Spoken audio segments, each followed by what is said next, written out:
Minute, Khan साहब को तोड़ने की कोशिश हो रही थी इमरान खान को, उसने सारे तोड़ दिए।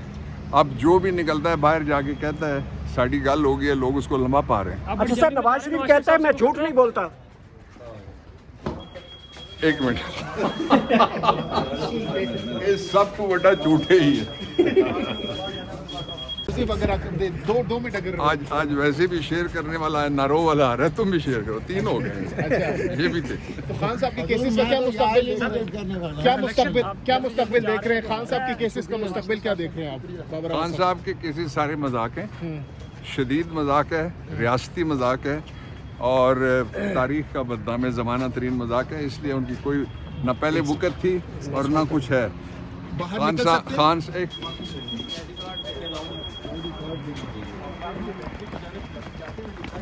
कहा जा रहा है कि सदर साहब, दुरानी साहब एक्टिव है कोई मुसालिती किरदार अदा करने को, लेकिन कहा जा रहा है कि खान साहब नहीं मान रहे। क्या हाल है, बात कर चुका हूँ इसमें, मैंने कह दिया। इलेक्शंस के हवाले से भी डिलेइंग की खबरें आ रही हैं कि इलेक्शन डिले हो सकता है। बाबर मान साहब, इलेक्शन डिले हो सकता है, ये खबरें भी काफ़ी गर्दिश कर रही हैं। इलेक्शन डिले करना गद्दारी होगी, ये आखिरी बात थी, बस थैंक यू। कोई ऐसा कानूनी नुक्ता नहीं है जिससे ये गद्दारी होगी आइन से। और काजी साहब नोटिस लेंगे इस पे? आप इलेक्शन लड़ रहे हैं बाबर अमान साहब, बात से रुको भी हो खुदा दे, काफी हो गया। जहाँ से इमरान गएगा नवाज शरीफ के मुकाबले में, वहाँ से जलसा भी करेंगे, जलसे करेंगे। Thank you sir.